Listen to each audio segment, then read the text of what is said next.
cet échange qui nous intéresse, nous, le modèle de développement que nous proposons au Sénégal. Pour bien comprendre le modèle que nous proposons, il faut que nous remontions un peu au modèle actuel. Quel est notre modèle actuel? Notre modèle actuel souffre de 2 ou 3 problèmes au moins. Là, je parle uniquement des questions économiques. Le premier problème, c'est que nous avons une économie inversée, à 2 sens au moins. Inversée parce qu'elle n'est pas réellement une économie sénégalaise. Nous avons une économie majoritairement, en tout cas à 84%, donc une majorité étouffante, qui est entre des mains étrangères. Aucun pays ne pourra se construire sur ce modèle. Parce qu'en réalité, cela se traduit par, en tout cas, si le pays fonctionne plus ou moins correctement et si nous réalisons une croissance, cette croissance est extravertie et ne bénéficie au Sénégal que pour 1,6%. 1,6 pour 10. Parce que si vous avez une croissance même de 10%, les 8,4% sortent du pays, souvent sans payer d'impôts ni de taxes, parce que ces mêmes entreprises, ces mêmes multinationales, généralement bénéficient d'exonération fiscale. Le deuxième élément, c'est que nous avons une économie qui n'est pas assise sur une vraie structure. Nous avons une économie qui dépend à 70% du secteur tertiaire, les banques, les assurances, le commerce général, ainsi de suite. Secteur qui ne crée pas beaucoup d'emplois, déjà, mais c'est les modèles d'économie post-industrialisée qui se présentent sous ce rapport. Mais quand un pays veut se développer, il doit avoir du développement, il faut que ce pays travaille à rattraper son gap industriel. Au Sénégal, il n'y a plus d'industrie. De manière générale, en Afrique, il n'y a pas d'industrie. Il n'y a que l'industrie qui permet de transformer, de créer de la valeur ajoutée et donc d'être compétitif. Si on est dans une politique d'exportation, de pouvoir exporter en y tirant le plus grand profit, notamment en matière de devises, mais de pouvoir également bien distribuer à l'intérieur de son marché et aller à la conquête d'autres marchés africains, surtout dans le cadre de zones de marchés régionaux ou sous-régionaux. Nous n'avons pas ça au Sénégal. Ce qui nous amène à exporter les rares produits que nous exportons, c'est des produits bruts. Nous exportons du poisson frais, brut. On ne peut même plus transformer le poisson chez nous. Si on le trouve d'ailleurs, parce qu'avec les accords de pêche, on a vendu tout notre potentiel. Nous exportons de l'or brut. Quelqu'un disait avant-hier qu'aucune femme sénégalaise ne peut se parer avec de l'or produit au Sénégal. Et pourtant, on en sort des tonnes et des tonnes chaque année de Sabodala, où les populations croulent sous la famine. Nous exportons du zircon brut, du phosphate brut. Nous exportons des produits horticoles.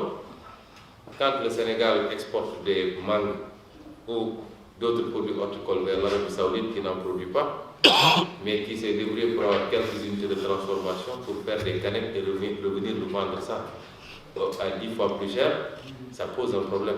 Nous exportons maintenant même l'arachide. Les Chinois viennent nous prendre l'arachide, la noix d'acajou. Nous exportons tout brut et nous ne transformons absolument rien. Une économie qui fonctionne comme ça ne peut pas être compétitive, ne peut pas permettre d'inverser ou d'équilibrer la balance commerciale. Et nous avons dit qu'il faut inverser cette tendance. Et c'est pourquoi l'industrialisation est au cœur de notre programme. Mais souvent, évidemment, dans les modèles économiques, on a voulu nous présenter les schémas sous la forme d'un modèle par substitution des importations ou un modèle de promotion des exportations. Mais les deux ne sont pas incompatibles.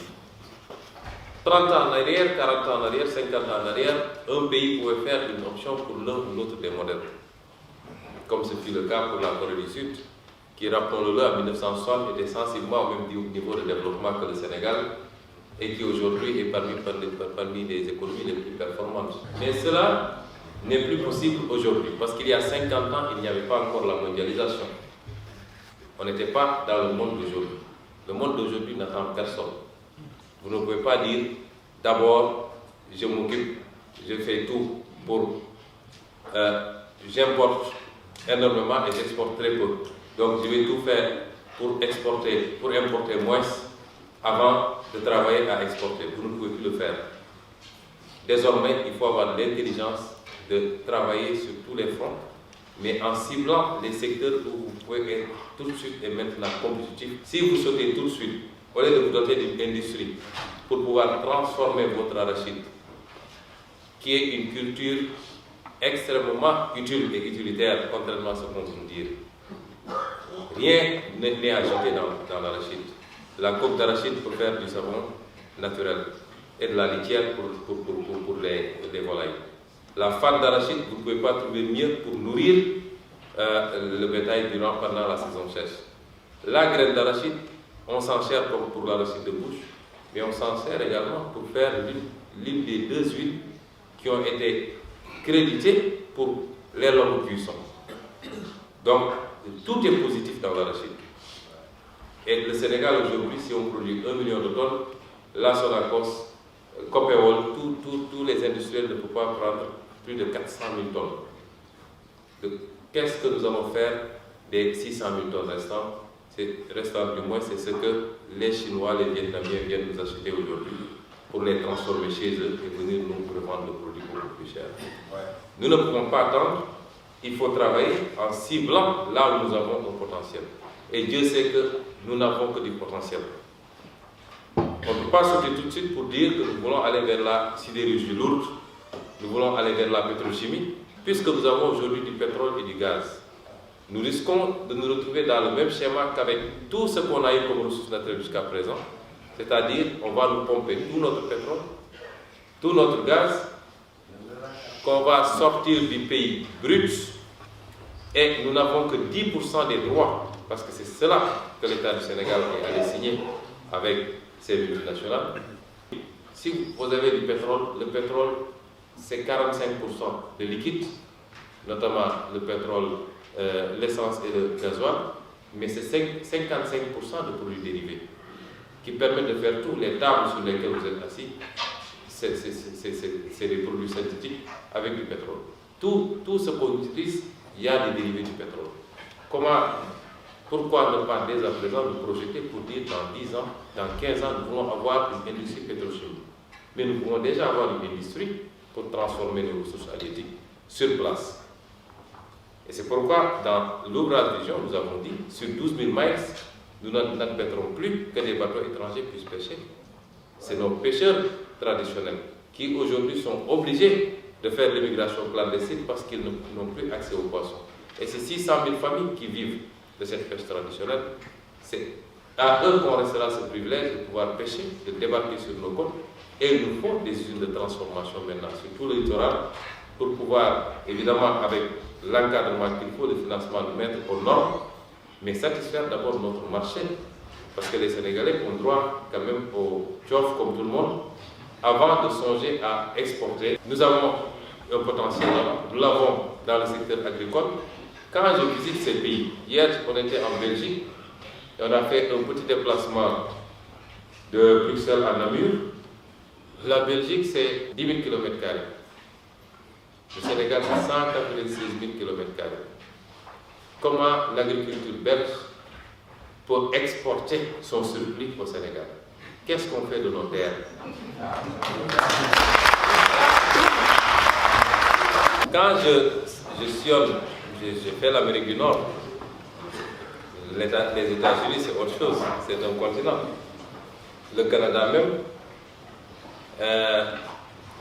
je suis en Europe depuis quelques temps, j'ai pu faire quelques visites en Espagne, la France c'est resté à Paris, la Belgique on a pu voir quelques petits éléments, mais on se pose des questions. Ces pays ont été confrontés quand même à des défis extraordinaires. Le climat que je vois ici, et on me dit qu'il ne fait pas encore frais pour le Sahélien que je suis, car je suis très pressé de rentrer à Dakar, et j'imagine les défis auxquels ces pays ont dû faire face les obstacles qu'ils ont dû surmonter pour en arriver à ce niveau de développement. Dieu ne nous a pas soumis à autant d'obstacles. Nous avons le meilleur climat du monde. Nous n'avons aucune contrainte climatique. Nous avons toutes les richesses naturelles. La Suisse n'a ni or, ni zircon, ni phosphate, ni océan même, je crois. Et quand je vois la Suisse financer, soutenir des projets au Sénégal, il y a de quoi se poser des questions. Et donc aujourd'hui, quand on regarde ce pays, on se rend compte que tout est structuré autour de quelques principes: l'organisation et la discipline.